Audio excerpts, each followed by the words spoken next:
मैं जिंदा नहीं रहना चाहती हूँ। पिछले साल मैं अपनी कार से जा रहा था। रास्ता काफ़ी दूर का था। मुझे काफ़ी देर तक कार चलाना था। मैं अभी कुछ ही दूर चला था कि मुझे रास्ते में एक लड़की मिली। वह लड़की दुल्हन के कपड़े पहने रास्ते के बीच में खड़ी थी। मैं काफ़ी तेज़ी के साथ कार चला रहा था। मैंने उस लड़की को कुछ दूर से ही देख लिए। मैंने अपने कार में ब्रेक लगाया। लड़की के पास जाते जाते मेरी कार रुक गई। मैं अपने कार से बाहर निकला और उस लड़की से बोला, तुम्हें बुद्धि नहीं है? तुम सड़क के बीच में खड़ी हो। क्या होता अगर तुम्हारा मेरे कार से दुर्घटना हो जाता? वह लड़की मेरी बात को सुनकर ज़ोर ज़ोर से रोने लगी। वह बोली, अब मैं ज़िंदा नहीं रहना चाहती।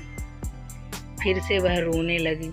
मैंने उसे सड़क के किनारे किया, फिर पीने के लिए पानी दिया।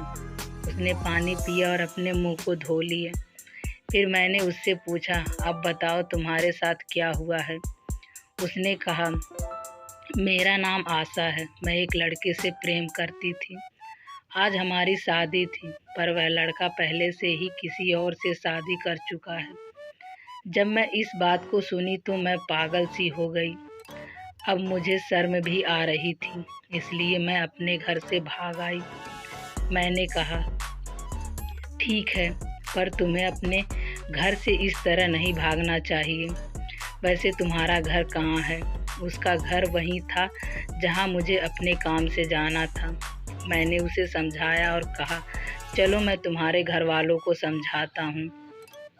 फिर हम दोनों कार से उस जगह के लिए चल दिए।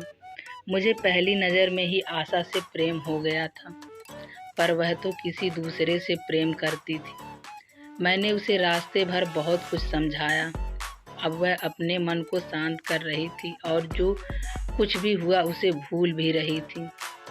कुछ ही देर में हम आशा के घर पहुंच गए। आशा के पिता हमें रास्ते में ही मिले। मैंने उन्हें पहचान लिया।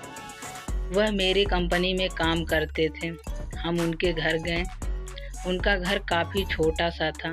घर की हालात इतनी ख़राब थी कि कभी भी गिर सकता था। उन्होंने मुझे बताया कि मैंने अपने जीवन भर की कमाई अपनी बेटी के शादी के लिए रखा था, पर आज मेरा सारा पैसा बर्बाद हो गया। अब मैं कैसे अपनी बेटी की शादी कर पाऊँगा? यह कहते हुए उनकी आंखों से आंसू आ गया। मैं उनके बारे में अच्छे से जानता था। वह काफ़ी ईमानदार थे। उनकी दुख को मैं समझ पा रहा था।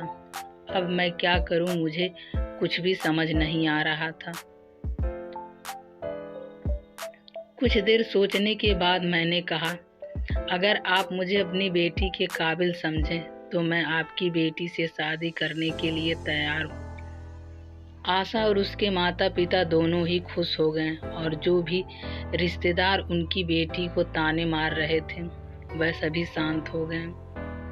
फिर क्या था, मैं आशा से शादी कर लिया। आज मैं अपनी ज़िंदगी में बहुत खुश हूँ।